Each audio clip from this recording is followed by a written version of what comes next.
If someone had asked me a week ago whether I trusted my husband, I would have laughed. Not because I was naive.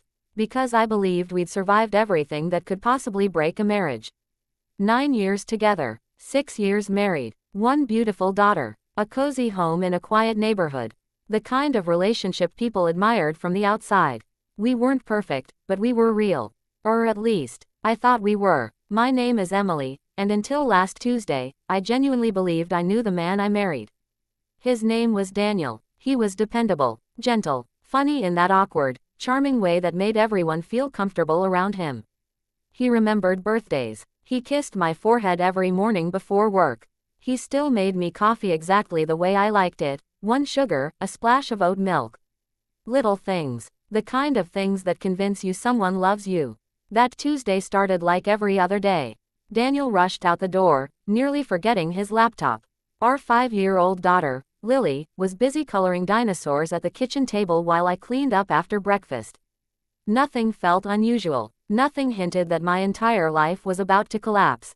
Around 11 in the morning, Daniel called. "Hey, Em," he said, sounding distracted. I left my phone on the nightstand.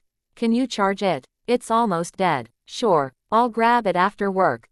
"No problem." I smiled, plugged in his phone, and went back to folding laundry. Simple, ordinary, safe, or so I believed. About 20 minutes later, his phone vibrated, once, then again, then a third time. Normally, I never looked. We'd always respected each other's privacy. Trust wasn't something we questioned. But the constant buzzing caught my attention. Maybe it was work, maybe it was an emergency. I picked up the phone just to silence it. The screen lit up. 1 notification. Unknown number. Last night meant everything to me. I can't stop thinking about you. My heart stopped. Literally stopped. I stared at those 11 words as if they were written in another language. Maybe there was some explanation. Maybe it wasn't for him. Maybe someone had the wrong number. Then another message appeared. "I wish I could wake up next to you every morning." My hands began shaking. The room suddenly felt too small. Too quiet. I could hear Lily humming happily in the next room while coloring. My daughter had no idea her mother's entire world had just cracked open. I told myself not to panic. Not yet. There had to be an explanation. There always was. Right. I unlocked the phone. Not because I wanted to invade his privacy. Because I needed to know whether my marriage was real. Or a lie. The messages stretched back almost 4 months. 4 entire months. Photos. Inside jokes. Late night conversations. Plans. Memories. There were dozens of messages. Hundreds. Each one worse than the last. Then I found the sentence that shattered whatever hope I still had. "I love you, but I know you can't leave your wife yet." I couldn't breathe. 9 years together. Reduced to 1 sentence. I sat down on the edge of our bed because my knees refused to hold me. My vision blurred. I wasn't crying. Not yet. Shock is strange. People imagine screaming, throwing things, breaking dishes. But real heartbreak, it arrives silently, like your soul leaving your body 1 piece at a time. I looked around our bedroom. Our wedding picture. The anniversary card he'd written just 2 weeks earlier. The necklace he'd bought me on Valentine's Day. Every memory suddenly felt fake. Every smile, every promise, every, "I love you." Had any of it been real? Or had I simply been convenient? I kept scrolling. Her name wasn't saved. Just a heart emoji. That somehow hurt even more. Then I saw her picture. Beautiful, maybe 30. Long, dark hair, bright green eyes, confident smile. She looked normal, not like the villain I'd imagined. Just another woman. A woman who apparently believed my husband belonged with her. Then I found voice messages. I couldn't bring myself to listen.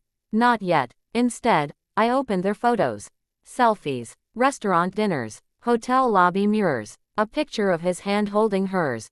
The same watch I'd bought him for our anniversary. I remembered wrapping that gift. I remembered how tightly he'd hugged me afterward. The memory made me feel sick.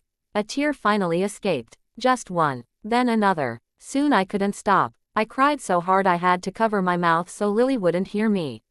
Because no child should ever hear her mother breaking apart. After nearly an hour, I wiped my face. Something unexpected happened. The sadness disappeared. Not completely, but it was replaced by something colder. Something sharper. Clarity. I wasn't going to scream. I wasn't going to beg. And I definitely wasn't going to confront Daniel while emotions controlled me. No, if he had spent 4 months lying to my face, then he deserved to experience one evening where he didn't know what was coming. I opened their chat one last time, scrolled to her contact, copied her number, then I sent one message. Hi, this is Daniel's wife. I'd love to meet you. Dinner at our house tomorrow night. 7 p.m. I stared at the screen.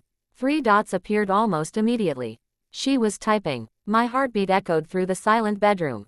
Then her reply arrived. ... You know about me. I smiled for the first time all day. But it wasn't a happy smile.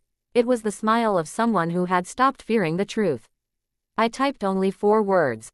See you tomorrow evening. Then I turned off the phone and began planning the most unforgettable dinner of my husband's life.